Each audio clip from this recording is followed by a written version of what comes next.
What would you do if the HOA broke into your lake cabin at 3:12 a.m. and told you to leave your own land? I never expected one quiet night on the lake to turn into a showdown with the HOA, deputies, and secrets buried beneath the water. They tried to force me out of my own cabin, not knowing I held the one thing that could flip the entire lake on its head. And when those unmarked boats arrived after midnight, I realized this was bigger than any fine. At 3:12 a.m., the lake is supposed to be asleep. Even the wind usually settles by then, leaving the water flat and black as polished stone. But the night they came for me felt wrong from the moment I opened my eyes. What woke me wasn't a noise so much as a presence, a heavy, unnatural brightness leaking through the gaps in my shutters, turning the dark cabin walls a pale, sickly white. It wasn't lightning. It wasn't dawn. It was something far more deliberate. I slid out of bed and felt the cold floorboards under my feet, the kind of cold that came from both the autumn air and something deeper, something lodged in the gut. Outside, voices barked short commands, radios hissed, and boots stamped patterns into gravel that had no business being disturbed at that hour. The cabin's old timbers groaned softly, as if bracing for something they'd seen before, long before I inherited this place. When I pushed open the front door, the world exploded into white. Flashlights, dozens of them, stabbed through the mist rising from Lake Cascade. 6 deputies lined the stretch between my porch and the water, shoulders squared, hands resting on their holsters in a practiced, synchronized way. They looked less like peacekeepers and more like guards at a checkpoint, frozen in place and waiting for a threat that someone had convinced them was standing in my shoes. And then there was Bethany Reed, HOA president, self-appointed guardian of community aesthetics, tyrant in heels. She stood at the front of the formation, wearing a bright pink suit so sharp and loud it felt like an act of aggression by itself. The crisp lines of the jacket didn't match the wildness of her expression. Eyes wide, teeth clenched, a righteous fury that suggested she'd been awake long before this ambush, rehearsing every word she intended to unleash. "Remy Cole!" she shouted, voice cracking through the cold like a snapped branch. "You are illegally occupying HOA property. Step forward immediately." I didn't move. I didn't need to. Instead, I lowered myself into the wooden chair I kept out on the porch, a simple thing I'd built myself, sturdy, reliable, unapologetically worn. It let out a familiar creak as I settled in, crossing one leg over the other. While the deputies stiffened, I looked past them toward the lake. That's when the unease in my chest turned into something sharper. Floating behind the deputies, anchored a little too close to shore, was a luxury white yacht. It didn't belong here. Not on this quiet mountain lake. Not at this time of night. Not in this story.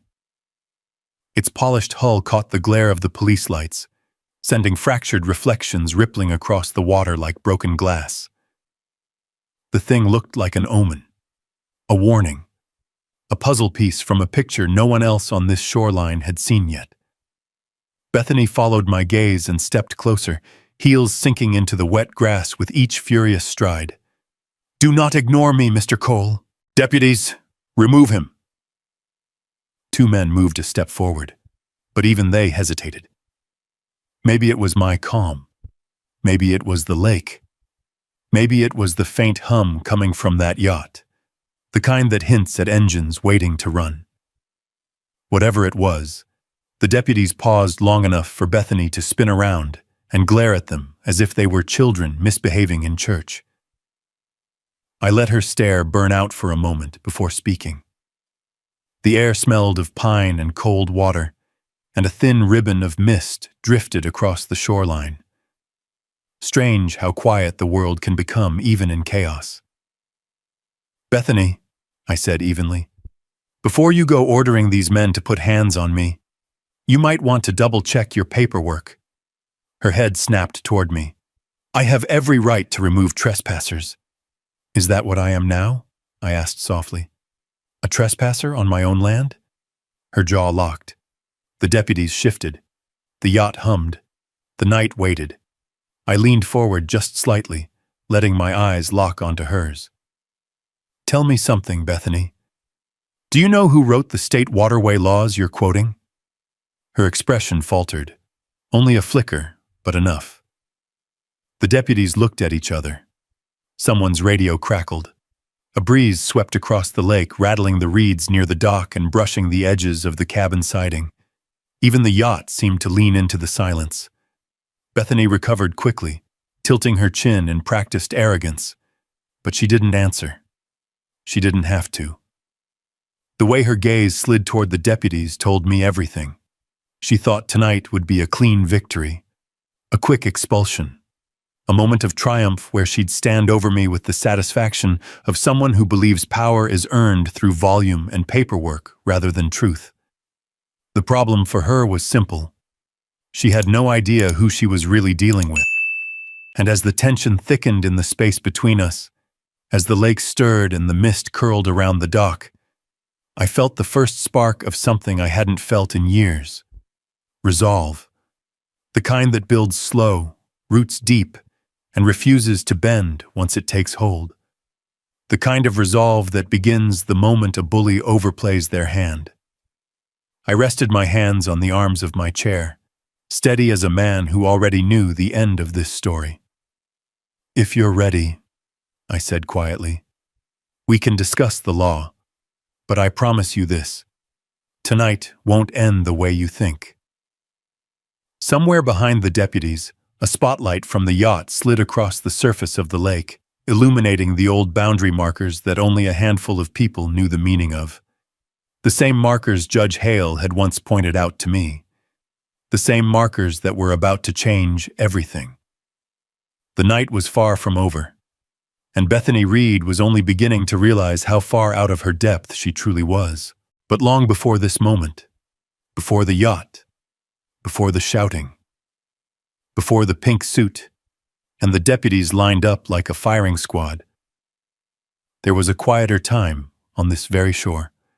A decade earlier, on a morning so peaceful it felt unreal now, I had first laid eyes on this cabin.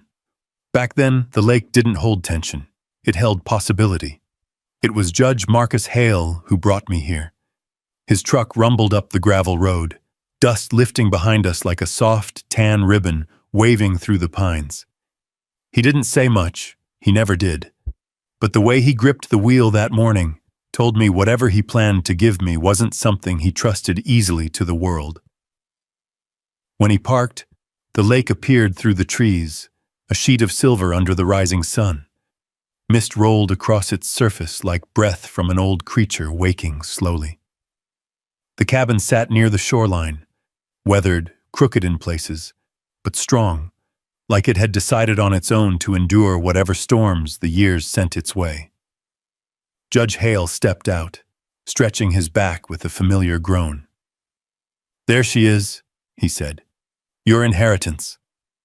I laughed, thinking he was joking. "Mine? Since when?" He didn't laugh back.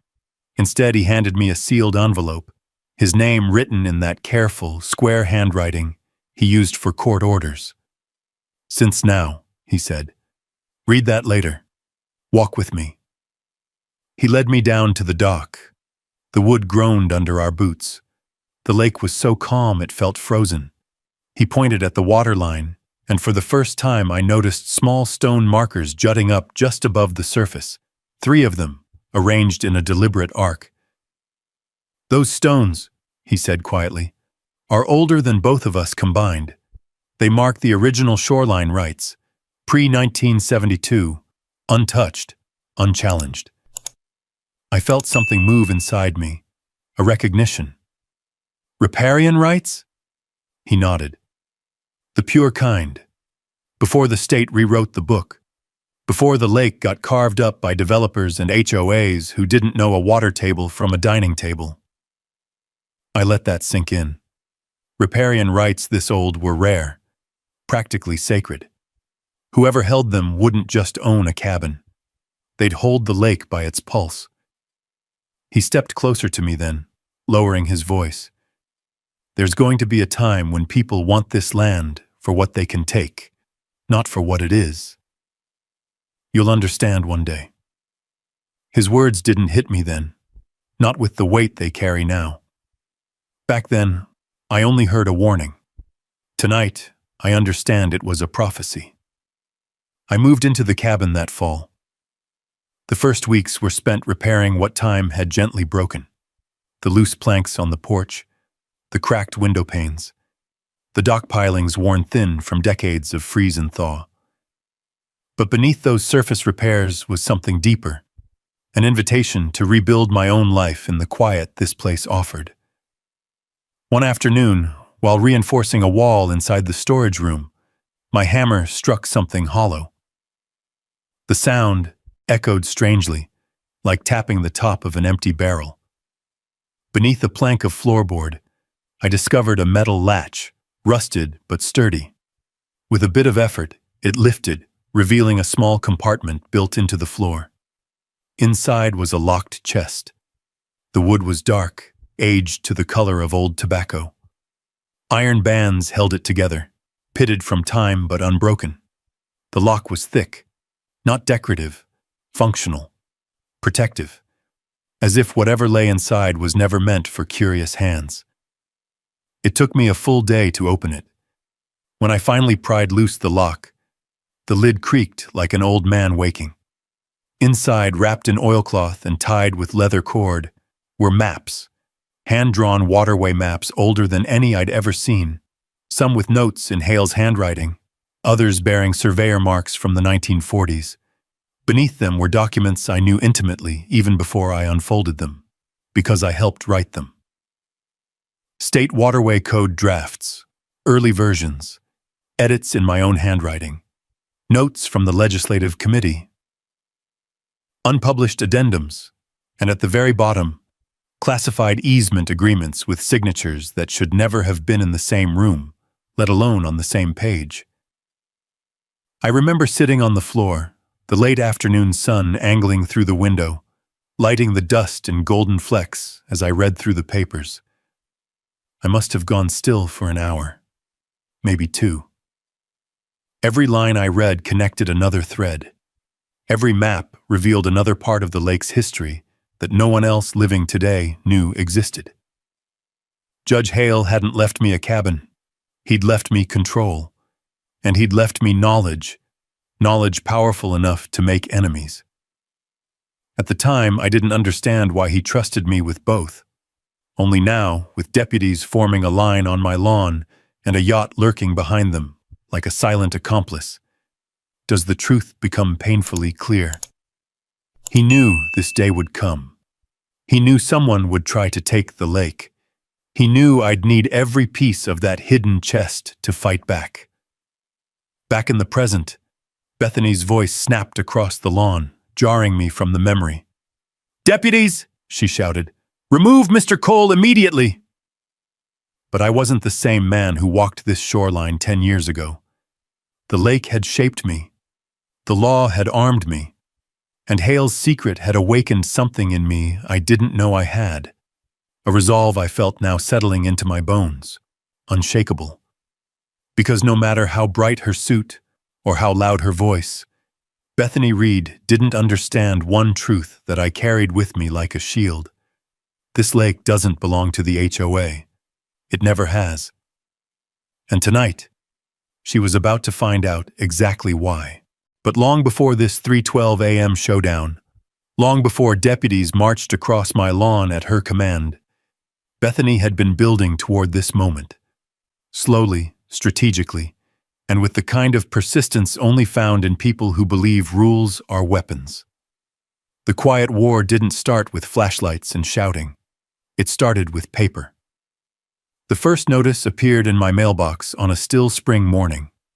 The lake was calm, the air warm, the kind of day that makes you feel foolish for ever thinking the world is anything but peaceful. The envelope carried the HOA letterhead, Lakeview Shores Property Committee, Inside, a violation slip with neat printed text and a small photo taken from across the water. Dock discoloration, it read. Non-compliant with community aesthetic standards. I almost laughed. The dock had been here longer than any of the HOA board members. It had older roots in the soil than Bethany had in this entire county. The wood wasn't discolored, it was weathered, aged by sunlight and storms, by footsteps and fishing lines. It looked like it belonged here, like it always had. Still, I shrugged it off. Things like this happen. A misunderstanding, I told myself. But misunderstandings don't multiply. The next week, a second notice. Unauthorized blue kayak stored in a visible area. The accompanying photo showed my kayak tied to a cleat on the dock, floating gently a few inches above the water. Most people would call that normal lake behavior. The HOA called it unsightly. The week after, excessive bird attraction. They included a picture of a single heron standing at the end of my dock, neck tucked into its feathers. I'd known that heron for years. It nested on the far shoreline and always stopped by my dock in the mornings. I doubted it had read the bylaws. The harassment snowballed. A drone, yes, a drone, hovered outside my cabin windows one afternoon. An HOA-branded SUV parked near my mailbox for hours at a time. Anonymous complaints were filed about noise disturbances from my cabin, though the only sounds that ever drifted from my porch in the evenings were soft guitar chords and the occasional creak of old wood. Neighbors began talking, not loudly, not openly, but quietly, carefully. One evening at the marina, as I checked the lines on my small boat, Jake Mercer strolled up beside me. His coveralls were streaked with engine grease, sleeves rolled to the elbows, hat pulled low to shade his eyes. Jake worked on every boat on this lake at one point or another. A man with calloused hands, a steady voice, and a knack for hearing what people don't say. He spat into the water, wiped his hands on a rag, and said without looking at me, "They're not after your cabin, Remy." I tightened the rope cleat, letting the knot settle. "What do they want then?" He nodded toward the shoreline, the arc of land that wrapped around the private inlet where my cabin sat, the same inlet marked by those old stones half submerged in the lake. "Your shoreline. They want that more than anything." I didn't respond immediately. Instead, I let my eyes wander across the water, where a cluster of colorful wooden boats bobbed in the distance near the public ramp. They swayed easily, catching the sight of kids laughing and fishermen tossing lines. The lake looked innocent, but Jake's voice didn't match the innocence. "They've been pushing people out," he continued. "Slow at first, quiet, but it's speeding up. A family on Cedar Point moved out last month, sold for half what their place was worth. Said the HOA made life unbearable. Same story for the Carters on Willow Bend." "How many?" I asked. Jake hesitated. "Too many." For a moment, all I heard was the wind pushing across the water, rustling through the reeds at the shore. A pair of ducks glided past, leaving soft ripples behind them. Everything looked normal. That's the danger with lakes. They hide disturbance beneath a mirror of calm. The next escalation came in the form of a letter hand-delivered by Bethany herself. I heard her heels before I saw her. Sharp, impatient clicks across my gravel path. When I opened the door, she stood there holding a clipboard, her bright pink suit gleaming in the morning sun, as though she'd polished it. A pair of oversized sunglasses hid her eyes, but not the tightness in her jaw. "Mr. Cole," she said without greeting, "your accumulated violations are concerning.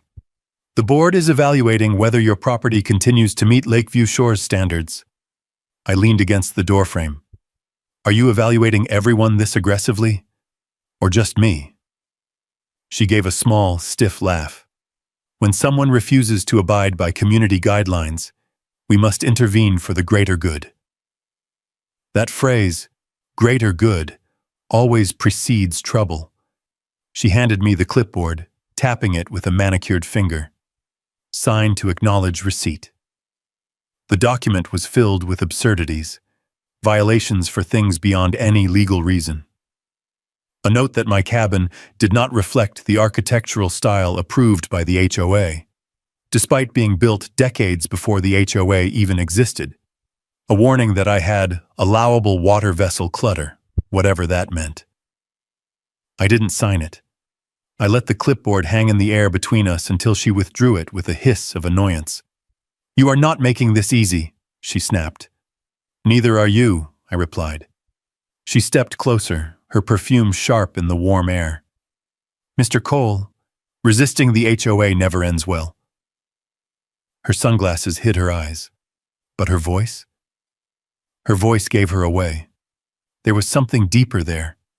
Something hungry. Something certain of victory. But hunger and certainty don't beat knowledge, especially not knowledge of the law.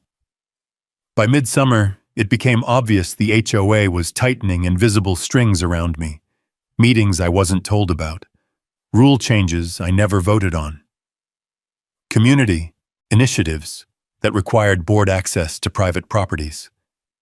It all built toward something. And then, quietly, without public notice, the HOA acquired 2 lakefront homes near mine. Families gone, houses empty, windows dark. And no one talked about it. That was the moment I knew the harassment wasn't personal. It was strategic. Whatever Bethany Reed was planning, she needed my shoreline to make it work. She needed me removed. But whatever plan she had, she made one critical miscalculation. I don't scare easily, not by paper, not by pressure, and definitely not by someone who believes their pink suit is more powerful than state law. Things were shifting now. I could feel it in the air each time I stepped outside. The wind carried tension. The water carried whispers. Even the sunlight seemed sharper, like the lake itself wanted to tell me something. The HOA wanted a fight. But what they didn't understand, what no bully ever seems to understand, is that some fights end very differently when the person they're pushing knows exactly where the legal lines are drawn, and exactly who drew them. It was late August when the lake first showed me something it wasn't supposed to. The day had been warm, one of those end-of-summer afternoons where the sky is too blue and the clouds too clean to suspect anything dark lurking beneath the surface. Families had spent the day paddling colorful kayaks and fishing from small wooden boats. But when the sun dipped low and the shoreline emptied, the lake took on a different personality. Quiet, heavy, watchful. That night, I couldn't sleep. Not because of fear, because of instinct. I stepped out onto the porch, letting the door ease shut behind me. The boards creaked softly, the sound echoing across the inlet like a warning. A light breeze swept inland, carrying the scent of pine and cool water. It should have been peaceful.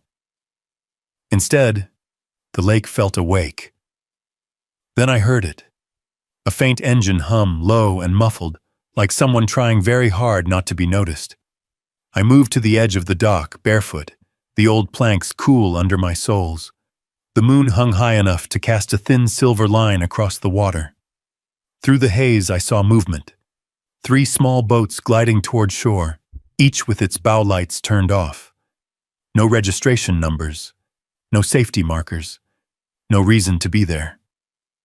I crouched, watching the shadows. Men in dark clothing stood inside the boats, silhouettes shifting as they guided the vessels toward 2 recently vacated lake houses. Houses the HOA had acquired after their owners mysteriously left within weeks of non-stop violations. The same houses Bethany insisted were community assets. I slipped quietly back into the cabin, retrieved my old telephoto lens from a drawer, and returned to the porch. The click of the focus ring sounded loud in the silence, but the boats didn't react. Through the lens, their outlines sharpened, revealing crates, stacks of them, secured with ratchet straps. I zoomed in further. Not fishing gear, not lumber. Crates marked with equipment codes I recognized from my engineering days. Codes used for generators, portable lighting rigs, and rigging materials common in commercial filming. My pulse slowed, not in fear, but in realization. Why would unmarked boats deliver production lighting to empty HOA homes in the dead of night? The answer arrived when one of the crates slipped during unloading, its lid cracking open. A spill of reflective material shimmered under the moonlight, studio-grade lighting panels. Not something you bring to a lakeside home without permits. Not something you hide unless there's a reason to. The sharp slap of footsteps from my left broke my concentration. Jake Mercer stepped onto my dock, his boots muffled on the weathered planks. His face was shadowed beneath the brim of his cap, but his voice carried a tension I hadn't heard before. "You're seeing it too," he whispered. "You knew this was happening?" I asked, lowering the lens. He crossed his arms, gaze fixed on the boats. "Not like this. But I've seen those fellas coming in and out of the marina at odd hours. No registry, no mooring stickers, no paperwork. Took it up with the board. Every time Bethany shut me down. Told me not to interfere with community development." "Development," I repeated. "That what you'd call this?" He huffed softly. "Looks more like a hidden film set to me. And if they're running commercial operations on this lake without permits..." He let the sentence hang. "They're breaking state law," I finished for him. I raised the lens again. At the second house, two men lugged a generator toward the back door. Another pair carried long poles wrapped in foam padding, likely boom arms. And then, as one man bent to pick up a fallen cord, his coat swung open just enough for me to catch the gleam of something clipped to his belt. A badge? No. Not a badge. A radio receiver.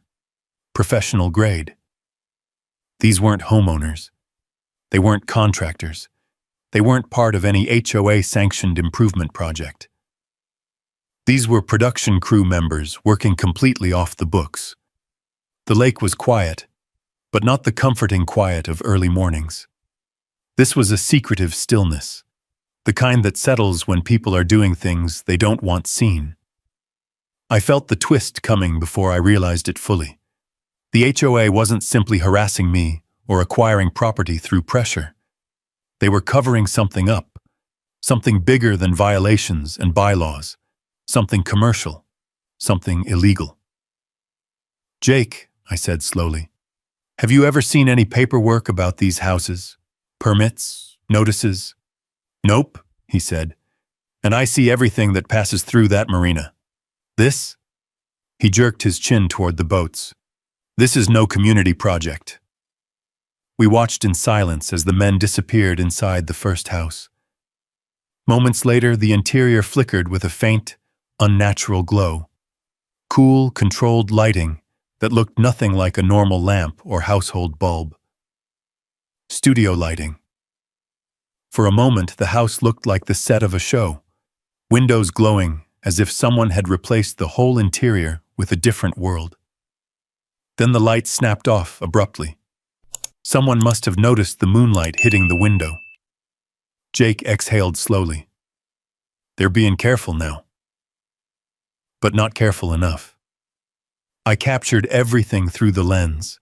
Boats, crates, faces, equipment markings. Not for revenge, not for panic, for evidence.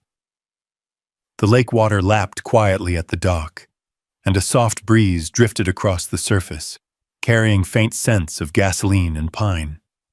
The night didn't feel alive anymore. It felt complicit.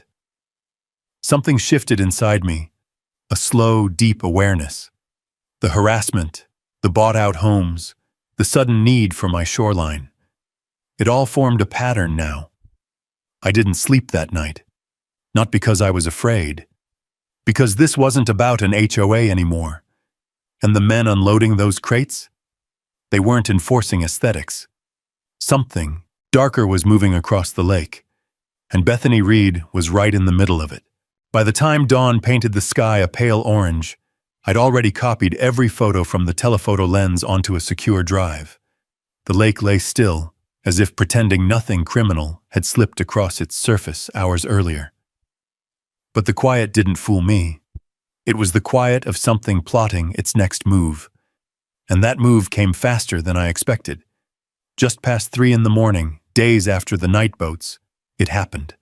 A sharp pounding rattled my cabin door. Not hesitant, not polite, determined. My eyes snapped open the instant my dog-eared book slid from my chest to the floor. A beam of white light washed across the window beside me. Then another. Radios crackled, gravel crunched. It was happening again. Only this time there was no mistaking the intent. I pushed myself up, the wood floor chilly beneath my feet. Outside, engines idled with a throaty growl, the kind a county cruiser makes when left running too long. A gust of wind swept through the trees, carrying the smell of rain-soaked earth and something metallic. Anticipation, maybe. When I opened the door, the entire world erupted in brightness. Flashlights, deputies, the HOA board standing behind them like royalty flanked by guards, and front and center, Bethany Reed, wearing another blinding shade of pink, this time a tailored coat cinched too tightly, as if she'd dressed not for an HOA confrontation, but for a televised coup. Her voice tore through the air before my eyes could fully adjust. "Mr. Cole, you are ordered to vacate this property immediately." Her tone wasn't just authoritative, it was triumphant, like she'd been waiting to deliver this line in the mirror for days. Behind her, rain began to fall, a thin sheet at first, tapping over the deputy's shoulders, beating on Bethany's coat. The wind picked up, scattering pine needles across my clearing. The lake churned in small, restless ripples, the white yacht still anchored silently like a witness too rich to care. I stepped onto the porch, letting the door swing shut behind me. The boards moaned in the familiar way old cabins do under shifting weight. I stood still, hands at my sides, not moving toward her, not moving away. Calm, steady. "What exactly is the emergency, Bethany?" I asked quietly.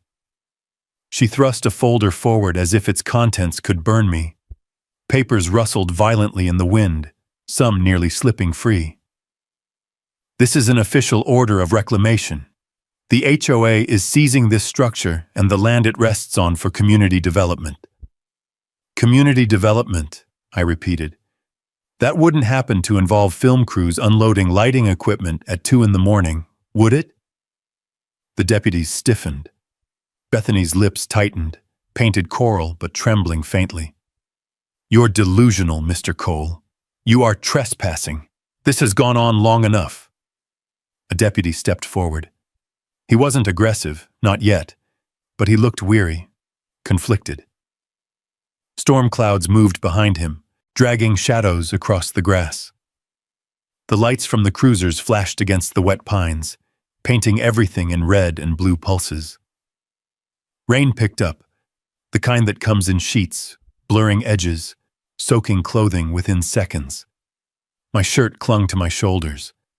Bethany, undeterred, continued shouting, the rain flattening her perfectly curled hair into sharp streaks across her cheeks.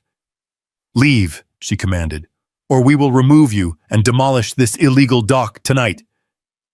That was her mistake. Not the threat, not even the desperation in her voice.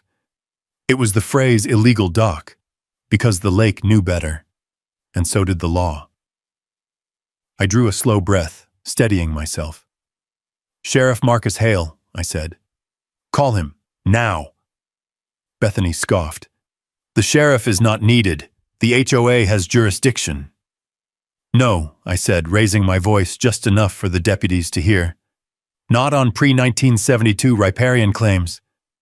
A flicker, confusion, recognition, passed across one deputy's face.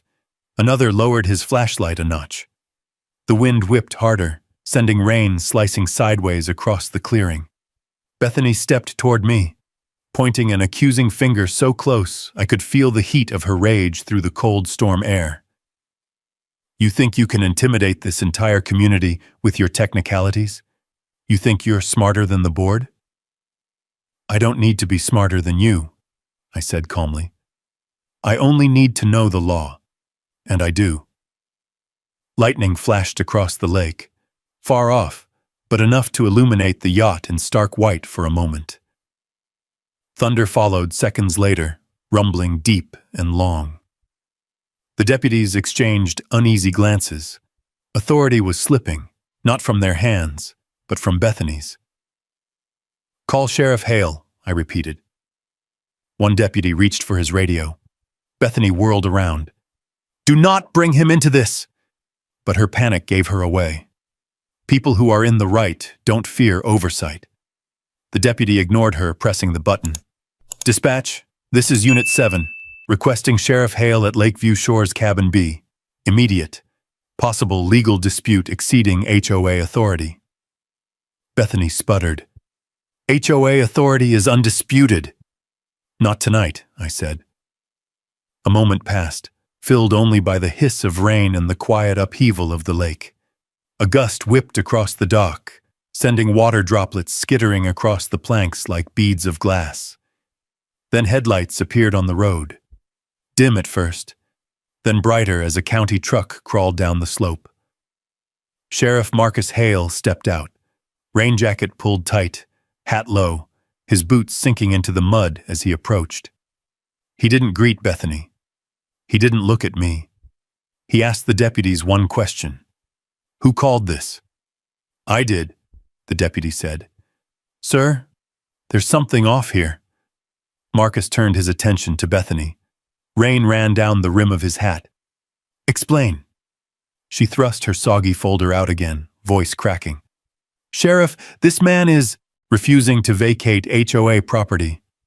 This is a community seizure for redevelopment. We've given him warnings. He's ignored them all. Marcus took the folder, flipping through the pages with slow, deliberate movements. The wind tugged at them, threatening to pull them free. When he reached the final sheet, he looked up at Bethany. None of this aligns with county records, he said. The world seemed to still around us. Bethany faltered.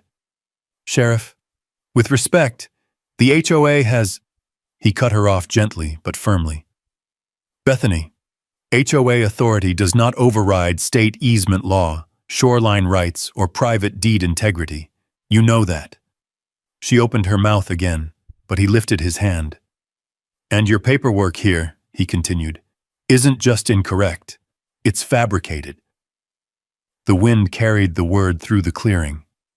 Fabricated. Slowly, the deputies shifted behind him, uncertain but alert. Bethany's face contorted. This is a misunderstanding, a clerical mistake. The board will correct it. Marcus looked to me then, eyes steady. Remy, you called me. Tell me what's going on. I nodded toward the lake, where dark waves rolled beneath the storm. Sheriff, there are unmarked boats unloading commercial equipment into HOA-owned properties in the dead of night. And I've documented everything. Marcus's jaw tightened. Lightning flashed again, briefly revealing the white yacht now inching farther offshore as if trying to slip away unnoticed. Bethany's voice shrieked over the storm. He's lying! But even she didn't sound convinced. The sheriff closed the wet folder, handed it back to her, and said, quieter than the rain, but far more dangerous, We're going to look into this. Bethany froze, not from the cold, from fear, because she finally realized the truth. Tonight wasn't going to end the way she'd planned. Rain drifted sideways across the clearing, tapping against the cruisers, streaking down the deputies' jackets, and collecting in small rivulets that ran toward the lake. The air carried that damp electricity that settles in right before a storm decides whether to release or restrain itself. For a moment, no one spoke. The entire lakeshore seemed to lean in, listening. Sheriff Marcus Hale shifted his weight, mud sucking softly, at the heels of his boots. He wasn't an imposing man in the traditional sense. No barrel chest, no booming voice, but he carried a different kind of authority. A steady presence, the kind that made people straighten up when he walked into a room, or onto a lawn at 3:00 a.m. He turned toward me first. Not a nod, not a smile, but something in between. An acknowledgement that this situation wasn't as simple as Bethany wanted everyone to believe. "What did you see exactly?" he asked. I gestured toward the lake, where the rain now blurred the distant shoreline into soft shadows. 3 unregistered boats delivering crates, large ones, into 2 houses that were recently acquired by the HOA. Equipment was marked for commercial lighting. Filming rigs, generators. I've got photographs. Jake stepped forward from where he'd been lingering at the edge of the scene, arms folded beneath his rain jacket. "Sheriff, I seen the same thing. Them boats didn't pass through the marina proper. Not once. That ain't legal no matter how you slice it." Bethany rounded on him. "Mr. Mercer, your input is neither required nor welcome. You're not part of this discussion." Jake didn't blink. "I'm part of the lake, ain't I? That counts." The sheriff raised a hand, cutting the tension before it escalated further. "Bethany, those homes the HOA bought, why are they empty?" Bethany attempted a laugh, but it came out thin and strained. "Temporary vacancies. Community development projects require permits," Marcus interrupted. "County permits, which I haven't seen." The deputies exchanged glances. One of them shifted uncomfortably, rain dripping from the brim of his hat. Another lowered his flashlight, letting the beam fall across the damp grass instead of into my cabin windows. I watched Bethany's composure crack a little more. She tried to pull her pink coat tighter around her, but the fabric clung oddly, heavy with rain and panic.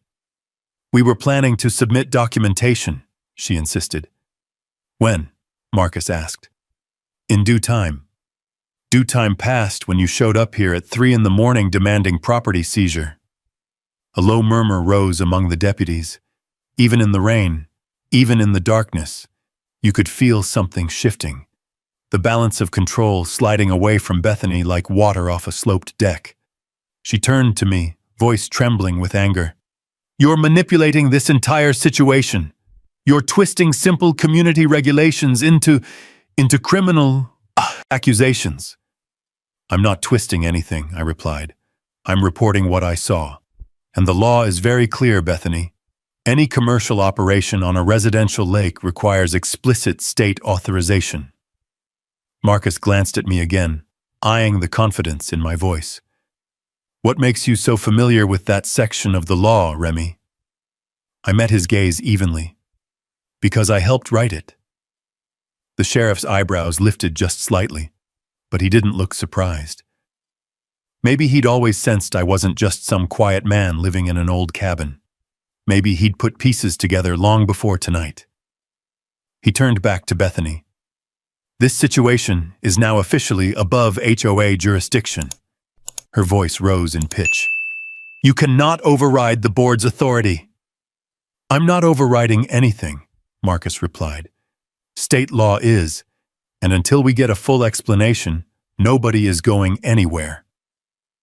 Lightning flashed above the lake again, illuminating the scene for a brief, brilliant second.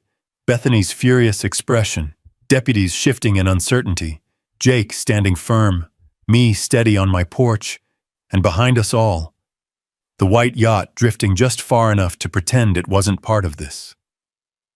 But it was. And Marcus saw it now.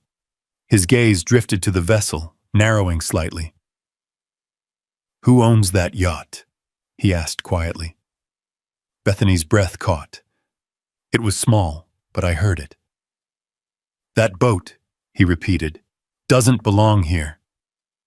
Bethany pressed her lips together, as though any answer would betray too much. "Visitors," she said at last. "Associates of the HOA. None of your concern." Marcus stepped toward her. Rain dripped steadily from the brim of his hat, tracing a slow path down his jacket. His voice dropped just enough to command attention.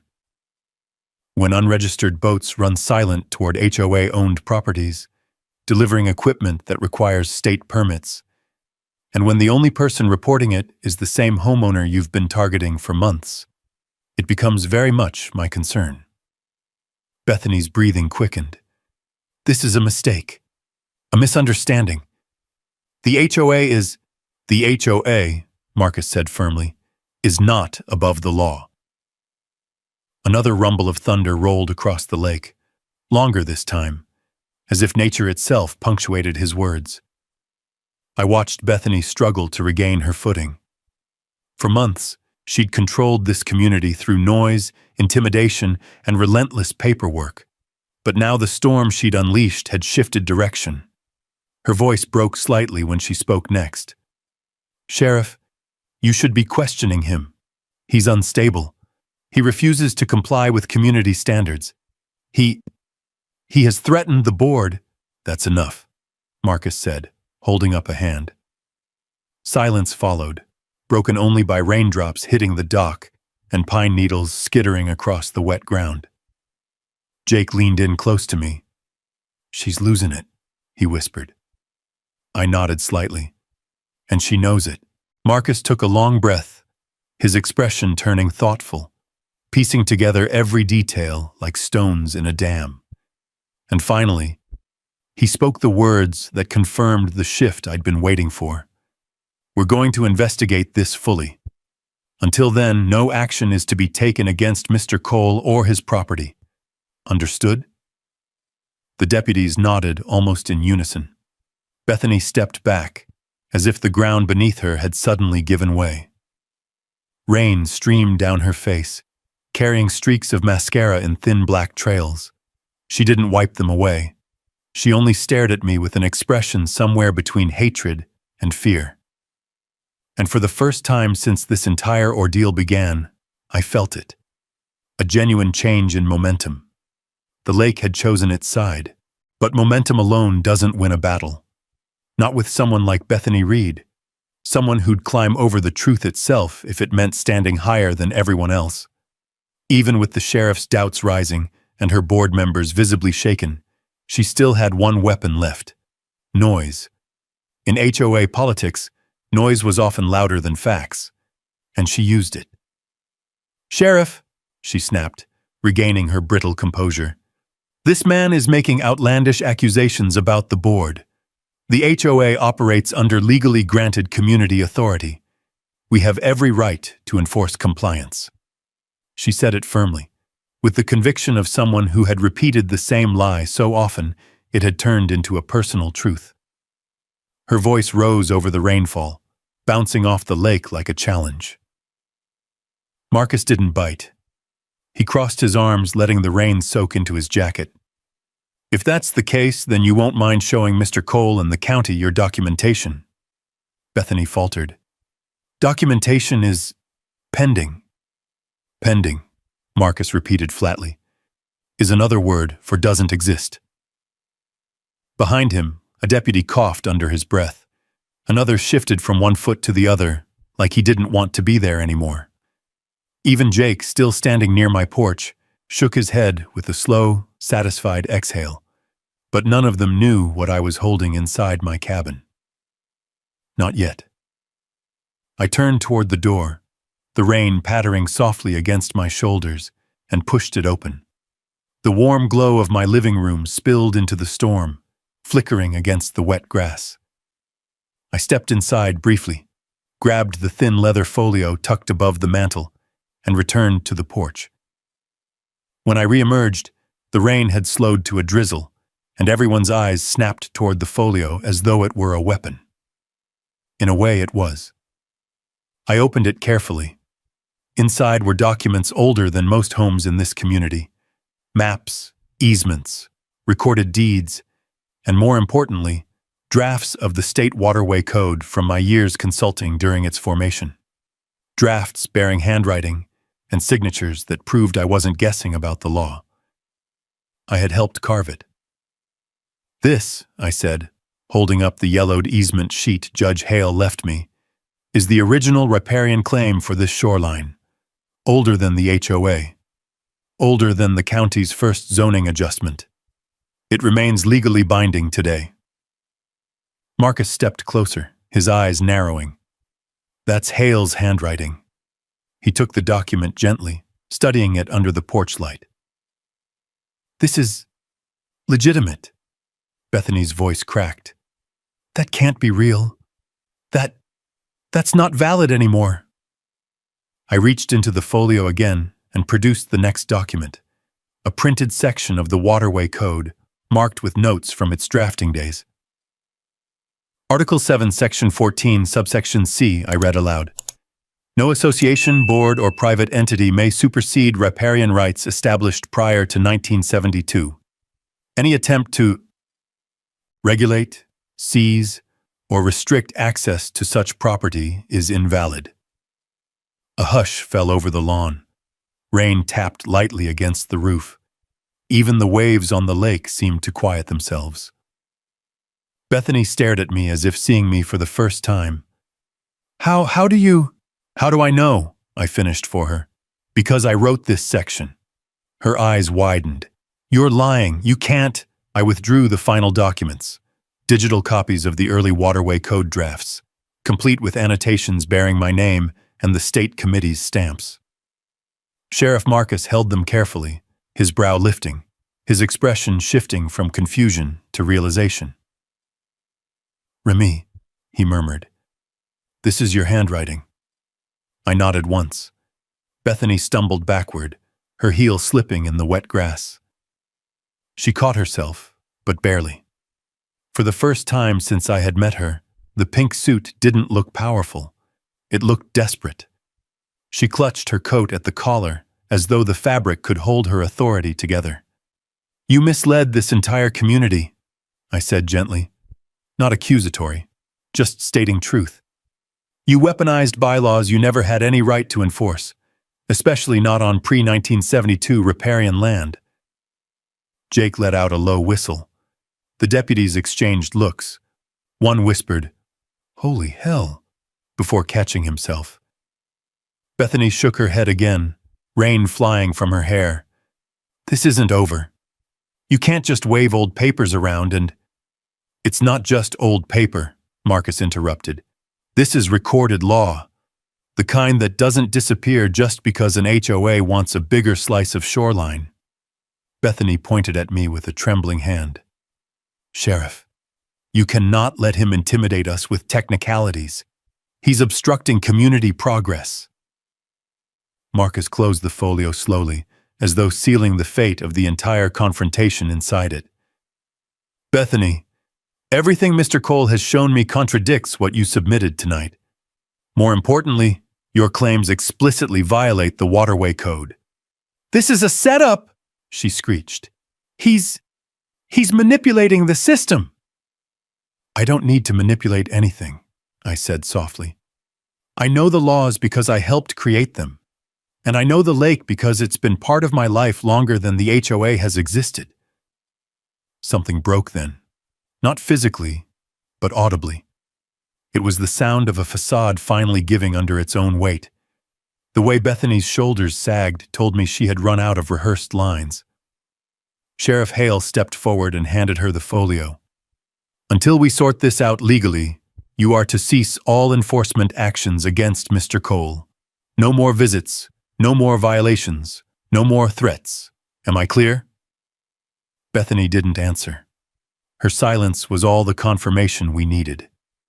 As the deputies walked back to their cruisers, the rain began to lighten. The storm clouds drifted apart, revealing a faint silver glow on the lake. Moonlight, finally reclaiming the water from chaos. Jake stepped beside me, adjusting his hat. Well, he murmured, that's one way to turn a night around. I exhaled slowly, feeling, for the first time in months, a measure of relief. A small one, but real. Yet even in that moment of quiet victory, I knew this wasn't over. Not by a long shot. Bethany wasn't the type to surrender just because the truth had caught up to her.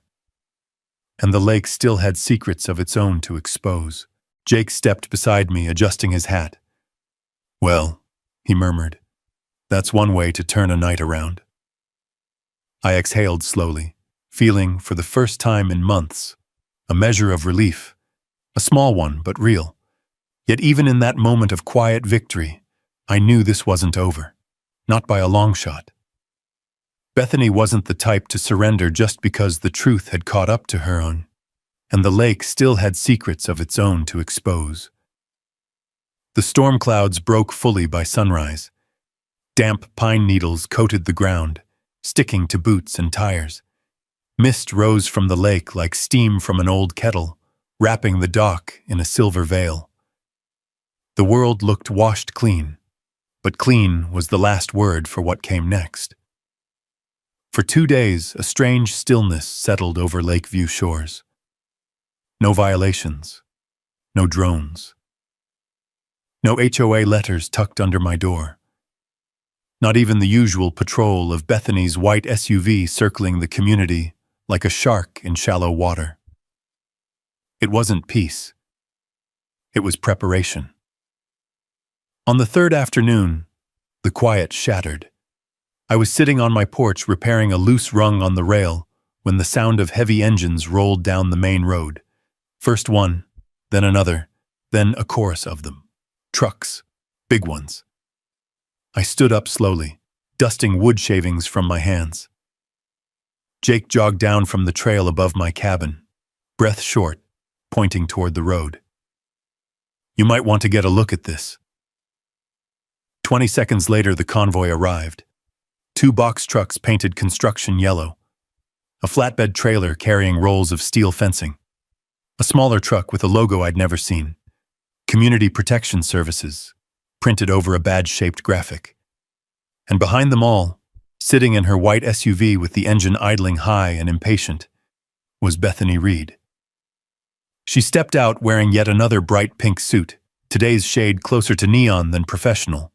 Her heels clicked across the gravel as she approached, followed by 3 men in tactical-looking jackets, private security, not deputies. Their faces were blank, unreadable. Their boots were heavy. "Mr. Cole," she announced, louder than needed, hands spreading dramatically as though she were unveiling a monument. "Per emergency board vote, we are erecting a community safety barrier around this shoreline." Jake blinked. "A what?" Bethany ignored him. "This dock," she continued, pointing sharply, "has been deemed hazardous. We'll begin fencing immediately." I stared at her, then at the fencing materials. Steel posts, mesh wire, concrete anchors. The kind of fencing used around construction zones or industrial storage, not lake cabins. "You can't do that," I said calmly. Her smile stretched thin, brittle. "Actually, we can." The 3 private security men moved toward the truck, retrieving posts and equipment. Behind them, the workers on the flatbed began unloading rolls of fencing. Dust kicked up in small clouds as boots hit the ground. Jake stepped closer to me, lowering his voice. "She's lost her mind." "No," I murmured. "She's losing control." And people losing control tend to double down. The first worker drove a post into the soil, right at the edge of my dock. Metal clanged sharply, echoing across the inlet. Birds startled from the trees. The lake rippled. Bethany watched the operation like a conductor leading an orchestra. "The HOA will no longer tolerate non-compliant structures," she said, her voice rising over the hammering. "We will fence this entire perimeter for community use. You will be restricted from the dock until a hearing determines your violations." I stepped forward, but 2 security men shifted subtly, blocking me. "Ma'am," Jake said angrily, "this ain't your land." Bethany turned a glare on him. "Mr. Mercer, unless you are a licensed member of the Enforcement Committee, do not interfere." "Enforcement Committee?" Jake scoffed. "You mean these fellas you hired without county approval?" Bethany lifted her chin. "They are certified community security officers." "By who?" I asked. She hesitated. The security men paused, and that was all I needed to know. They weren't certified by anyone. I looked past the fencing materials to the workers. They weren't wearing county badges. They weren't carrying permits. None of their trucks had license numbers consistent with registered contractors. This wasn't a legitimate HOA action. It was a last-ditch scare tactic. "Stop," I said firmly, projecting my voice across the clearing. "All of you, put the equipment down." Bethany laughed, too loudly, too sharply. "You have no authority here, Mr. Cole." A deputy might have respected her theatrics. Private contractors didn't care either way. But what none of them understood, not yet, was that authority doesn't always look dramatic. Sometimes it looks like knowledge. I remained perfectly still, letting the silence build until even the workers glanced my direction. Then I spoke, voice level. "Anyone who continues putting up that fence is participating in an illegal obstruction of riparian access. Article 7, Section 14, subsection C of the State Waterway Code makes it a prosecutable offense." The closest worker froze mid-swing. Bethany's face drained of color. "You're bluffing," she snapped. "I wrote the section," I replied softly. The breeze shifted, carrying pine scent and lake mist between us. One security man lowered his hammer completely. Another stepped back, glancing at Bethany with a new wariness. Still, she pushed forward. It's what she did. "If you won't leave," she shouted, "we will complete the safety barrier by force of community ordinance." Her voice cracked on the last word, but she had pushed too far. Because the lake had grown quiet, not silent. Quiet in that way that precedes something inevitable, like a door opening or boots hitting gravel from a direction no one expected, and then I heard it. Engines, not trucks, not boats. Something official. A rhythmic hum carried over the water, followed by a flash of blue lights reflecting across the rippling surface. Jake's head snapped toward the lake. My pulse steadied. Bethany's bravado evaporated, and the workers, now visibly uncomfortable, stepped away from the half-driven posts. I allowed myself the faintest smile.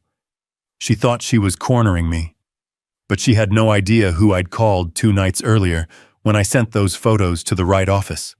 She had no idea who responded.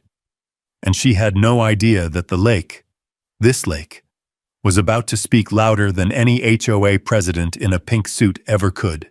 The hum of engines grew louder, steady, authoritative, nothing like the sputtering motors of local fishing boats or the rumble of construction trucks. This was cleaner, sharper, official, the kind of sound that turned heads and tightened spines. Jake shielded his eyes from the glare reflecting off the water. "Remy, you didn't." "I did," I said quietly.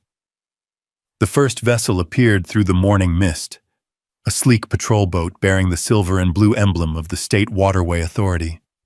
Its hull cut through the lake with deliberate calm, sending ripples toward the dock like a warning note. Behind it, 2 black SUVs rolled down the gravel road toward my cabin, stopping with perfect synchronization near the workers' trucks. Doors opened. Boots stepped out, polished, uniform, methodical.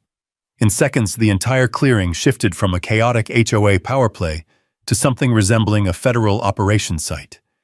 Bethany turned toward the patrol boat, her mouth opening and closing without sound. She had rehearsed 1,000 arguments for HOA meetings, appeals, and neighborhood debates. None for this. The authority officers approached in a tight formation. Their uniforms weren't flashy. Dark navy jackets with the state emblem stitched over the chest, clipped radios, waterproof boots, but their presence held weight. Real weight. The kind that didn't need shouting. The lead officer, a tall woman with calm, precise movements, stepped forward. "Who is Remy Cole?" I raised a hand. She nodded once. "Mr. Cole, thank you for your report. We reviewed your evidence overnight." Bethany blinked hard, as if trying to force the scene back into something she controlled. "Excuse me, this is private HOA business." The officer didn't so much as glance at her. "Where are the HOA board members?" Bethany straightened, smoothing her rain-wrinkled suit. "I am the president of the Lakeview Shores Homeowners Association, and you are trespassing on community." The officer raised a hand casually, just a small gesture, but the effect was immediate. Bethany stopped mid-sentence. "We're here under state jurisdiction," the officer continued. "We have reason to believe unauthorized commercial maritime activities have been taking place on this lake for several months." A murmur rippled through the workers. One of them began quietly backing toward his truck. Jake muttered under his breath, "Here it comes." The officer held a tablet up toward the dock.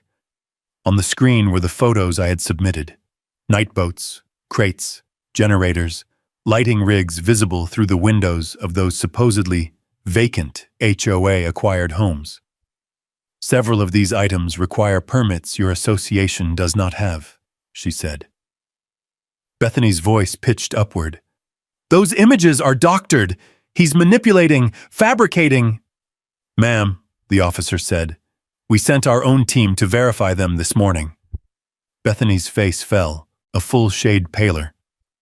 "And more importantly," the officer added, her tone sharpening just slightly, "we intercepted communications between your HOA's development partner and an offshore account flagged in a previous investigation." It felt like the lake itself inhaled. The air grew still, dew hanging motionless on the grass. Bethany's knees wavered. "That is a lie," she whispered, but her voice lacked structure. The officer spoke into her radio. "Bring them." Down the trail emerged two authority agents escorting men wearing polo shirts with the insignia of the HOA's development partner. Except now, under custody, their badges looked less like legitimate staff and more like props in a show. One of the detained men, a younger guy with nervous eyes, looked directly at Bethany as he passed, and whatever he saw in her expression made him turn away quickly. Bethany swallowed hard. "Sheriff!" she called desperately. "Sheriff Hale, you can't allow this! The HOA is under county jurisdiction. You have authority over—" But Marcus, who had arrived quietly at the road's edge, shook his head. "No, Bethany, not for state water violations." Her mouth snapped shut. The officer continued. "Pursuant to Article 7, Section 47B of the State Waterway Code, your board's actions constitute unlicensed commercial operation on a residential waterway. We are executing a cease and investigation order effective immediately." Then she turned to me. "Mr. Cole, thank you for preserving the shoreline markers. They were critical in confirming the pre-1972 riparian zone." Bethany's head whipped toward me so fast, I heard her earrings clack. "You told them?" she shrieked. You betrayed this community." I shook my head calmly. "I protected it." She lunged forward like she intended to rip the folio from my hands, but two authority officers intercepted her effortlessly, not violently, just firmly. The officer nodded to her team. "Place Ms. Reed under temporary detainment for interfering with a state investigation." Bethany's scream echoed across the water. "You can't do this. I am this community. I built everything here." Her voice warbled as the officers guided her to the SUV. "You built nothing," Jake muttered. "You bulldozed folks till nobody left but the ones you scared." Meanwhile, out on the lake, the luxury white yacht, which had been stationary all morning, suddenly roared to life. Everyone turned. The engines revved. The vessel began to pivot, its hull slicing a sharp arc toward the channel leading out of the lake. The officer pressed two fingers to her radio. "Patrol, vessel attempting departure, intercept." The authority patrol boat ignited instantly, lights flashing blue across the water like lightning striking horizontally. It accelerated toward the fleeing yacht. "What's happening?" Jake asked. "They're running," I said quietly. Because whatever they were doing here, they can't afford to be caught with it. The patrol boat closed the distance with surgical precision. A spotlight washed over the yacht's deck, revealing several figures scrambling. Too many figures for a private pleasure run. The officer beside me watched intently. If there are documents, equipment, or personnel on that yacht tied to commercial exploitation of the lake, she said, they'll seize it. And in that moment, with Bethany detained, the workers frozen mid-action, the HOA's secret unraveling rapidly, and the yacht caught in the authorities' glare.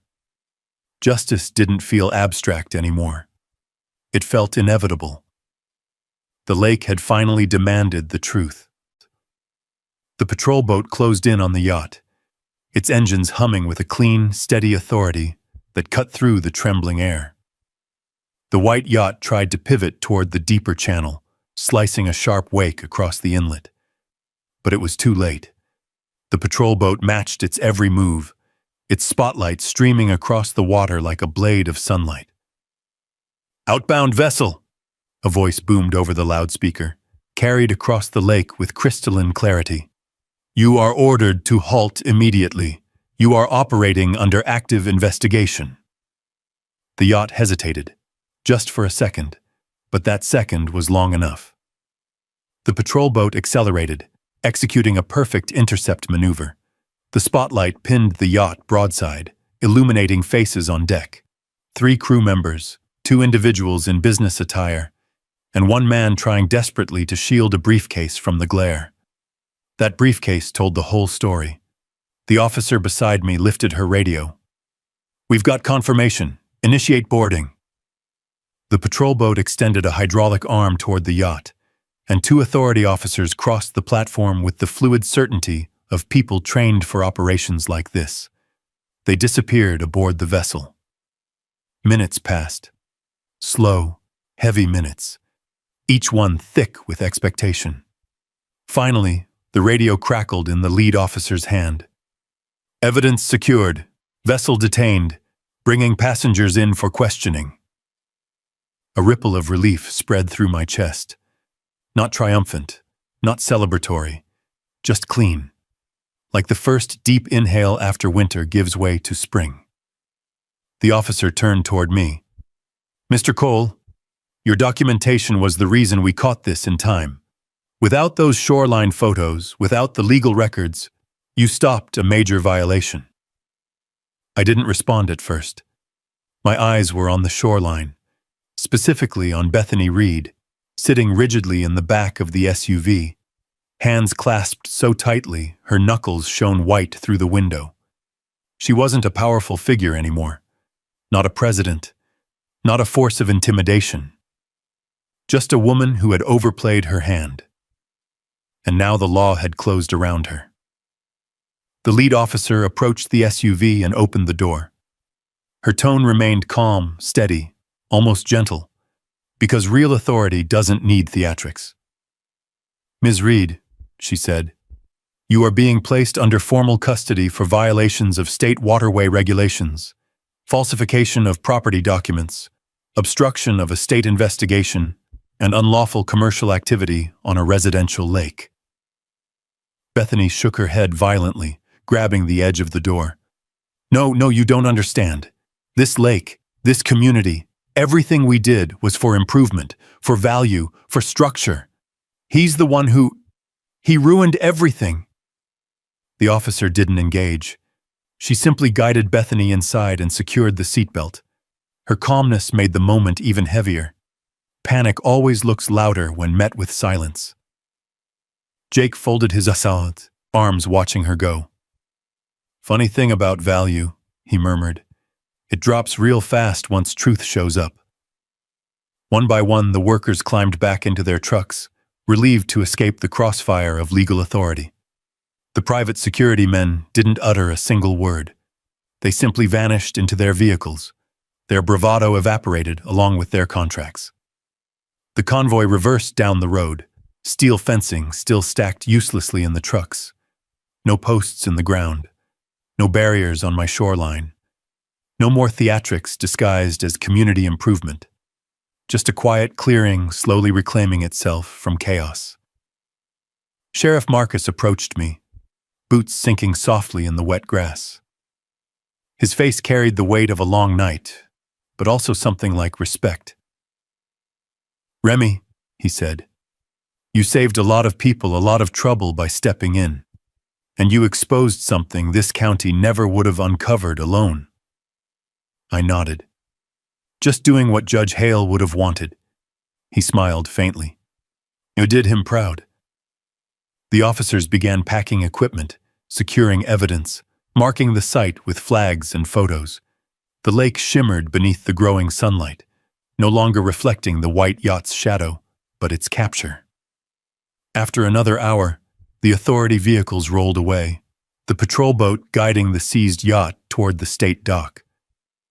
Marcus drove off next, leaving Jake and me standing near the edge of the water. The quiet that followed was unlike any I'd heard in months. It didn't feel like the silence before trouble. It felt like a home exhaling. Jake nudged my arm. "So, what now?" "Now," I replied, "the lake can breathe again." He chuckled. "And you? Gonna keep living here like nothing happened?" I looked around. The wet grass, the aging wooden deck, the quiet cabin Judge Hale once used as a retreat. The place had weathered storms through decades, and it would weather more.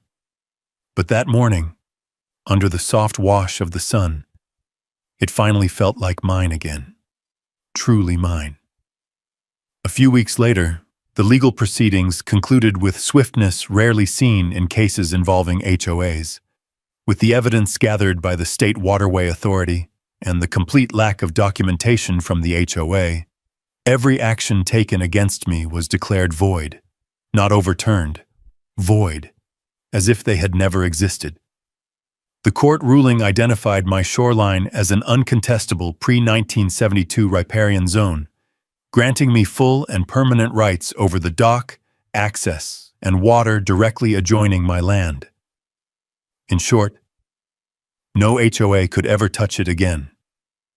Bethany Reed was removed from her position, and the board collapsed under the weight of investigations. Several members resigned before charges could reach their desks. Others cooperated in exchange for leniency. The community elected an interim board with transparency measures that would have made Judge Hale smile. And the development partner? Let's just say their contracts were dissolved before the ink could dry on the indictments. The lake returned to what it had always wanted to be, a haven, not a marketplace. On a morning much like that chaotic one, I returned to my chair on the lawn. The breeze carried the scent of wet pine and cool water. Ducks skimmed across the surface. A lone fisherman drifted by on a small wooden boat, tipping his hat as he passed. For the first time in a long time, there was no tension, no threats, no pink suit marching down my shoreline. Just peace. I leaned back, letting the sun warm my face. Justice doesn't always come quickly. But when it does, it rarely leaves anything standing in the way. If you've ever had to stand your ground against folks who thought they could take what's yours, drop a simple yes in the comments. I'd love to know I'm not the only one who believes land and lake rights still matter. Justice comes slow sometimes, but it always shows up for those who don't back down. And if stories like this remind you of the strength we still have in our own communities, stick around and subscribe. I've got more real HOA and land justice stories coming your way.